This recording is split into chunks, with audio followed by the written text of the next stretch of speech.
जय हिंद दोस्तों, रक्षित खन्ना के इस चैनल में आपका स्वागत है। दोस्तों, आज के इस वीडियो में मैं आपको कुछ इंपॉर्टेंट इंफॉर्मेशन दूंगा। चलते हैं पहली इंफॉर्मेशन की तरफ।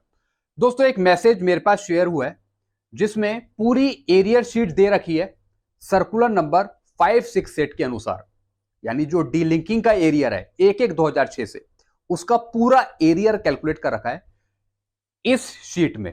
तो ये एरियर शीट मेरे पास है, आप चाहे तो ले सकते हैं।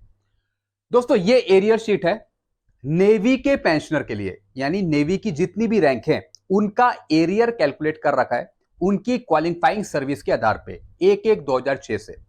तो जिनको नहीं मिला वो भी अपना एरियर चेक कर सकते हैं इस शीट के अकॉर्डिंग, या जिनको मिल गया वो भी ये चेक कर सकते हैं कि उनको कितना मिला। तो दोस्तों, ये एरियर शीट आप ले सकते हैं मेरे से।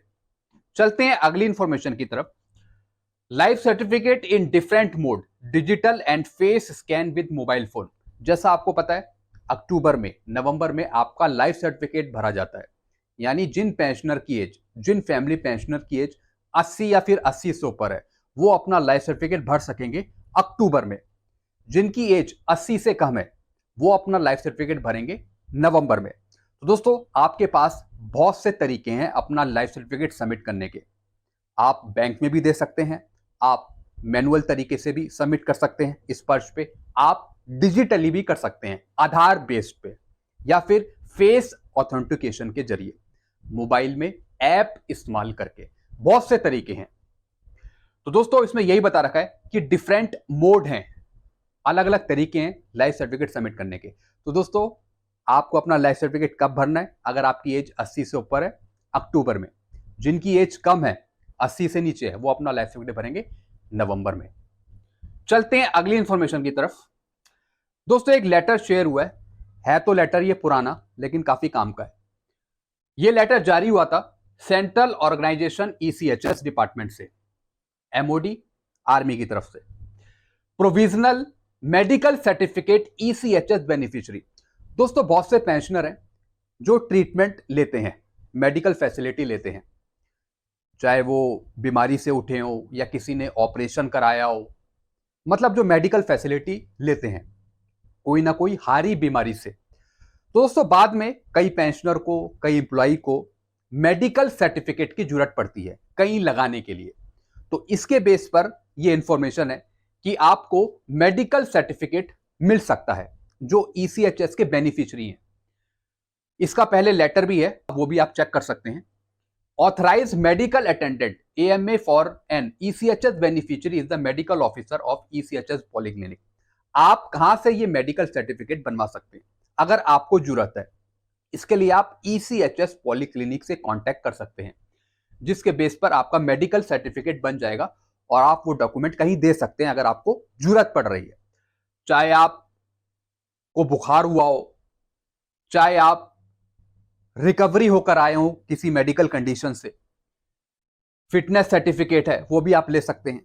अगर कोई दुर्बलता है उसका भी सर्टिफिकेट आपका बन सकता है, यानी जिससे हम बोलते हैं इंफर्मिटी। तो दोस्तों, आप अपना मेडिकल सर्टिफिकेट बनवा सकते हैं। इसके लिए आपको ECHS पॉलीक्लिनिक से कार्रवाई करनी पड़ेगी। चलते हैं अगली इंफॉर्मेशन की तरफ। दोस्तों, ये मैसेज शेयर हुआ था, revised pay scale 7th central pay commission issue instruction on revision in minimum qualifying service required for promotion. यानी इसमें बता रखा है कि किस तरीके से प्रमोशन के टाइम पे लेवल अपग्रेड होते हैं, और दोस्तों मिनिमम क्वालिफाइंग सर्विस पे किस लेवल से और किस लेवल पर आपको पहुंचाया जाता है। तो दोस्तों, ये है revise pay level as per recommendation of the 7th central pay commission, यानी 7 CPC के अनुसार 7th पे कमीशन की जो रिकमेंडेशन थी उसमें कुछ इंस्ट्रक्शन थे कि मिनिमम क्वालिफाइंग सर्विस पे अगर प्रमोशन ड्यू होता है तो उसमें लेवल अपग्रेड कर दिया जाता है। तो दोस्तों, इसमें फायदा किनको होता है? इनको होता है जिनको प्रमोशन मिल रहा है, क्योंकि वो एक लेवल से दूसरे लेवल में अपग्रेड करते हैं।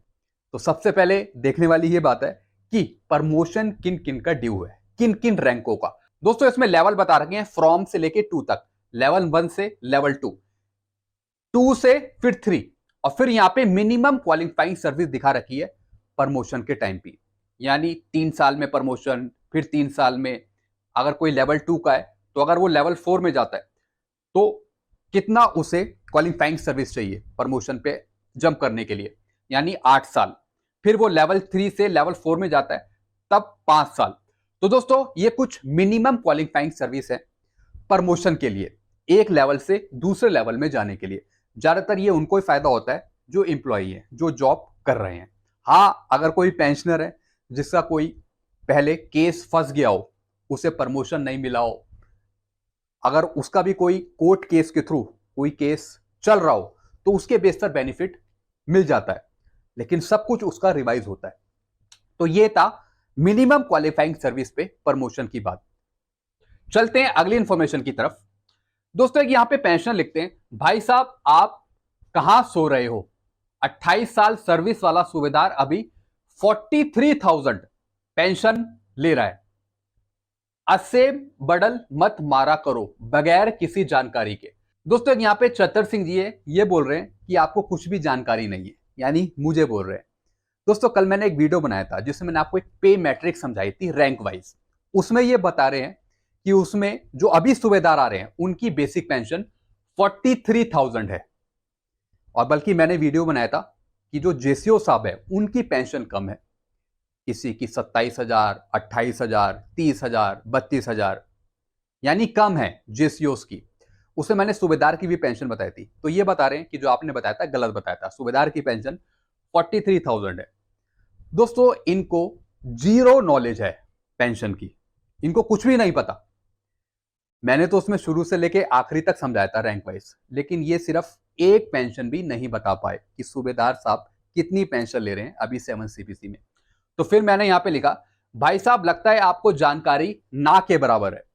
दोस्तों कोई सूबेदार साहब कोई ऐसा है जो 7 सीपीसी में 43,000 बेसिक पेंशन ले रहा हो? अगर है तो उसका पीपीओ मुझे भेज दीजिए, मैं अगले दिन से ही वीडियो बनाना छोड़ दूंगा।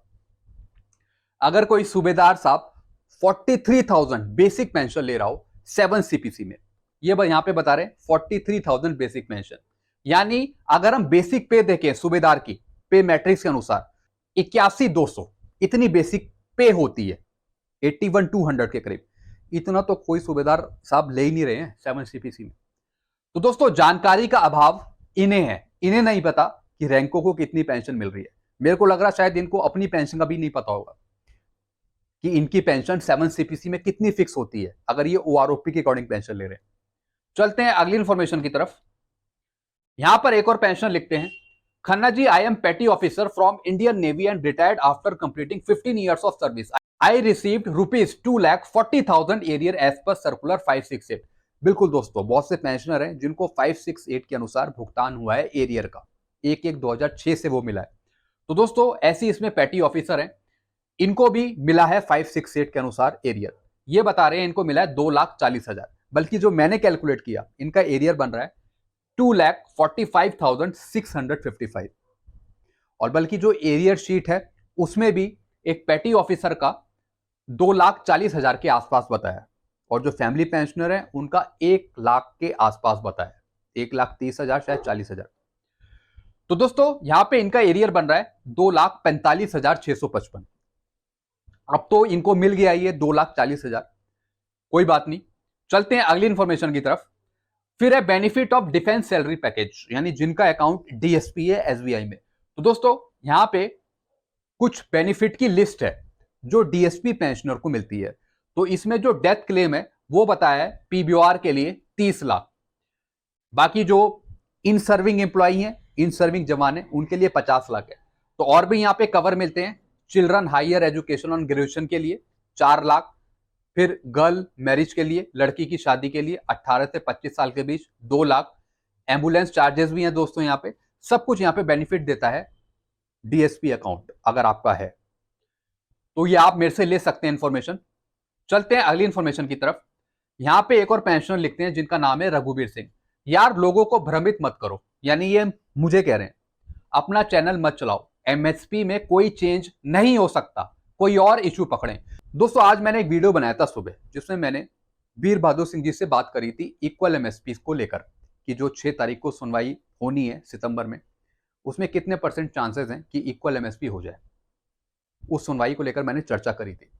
तो दोस्तों उसी के नीचे मेरे पास कमेंट आया जिसमें ये पेंशनर लिखते हैं, यार लोगों को भ्रमित मत करो, अपना चैनल मत चलाओ, एमएसपी में कोई चेंज नहीं हो सकता। यानी इन्होंने भविष्यवाणी कर दी कि आप लोगों की एमएसपी नहीं बढ़ सकती, कोई चेंज नहीं हो सकता।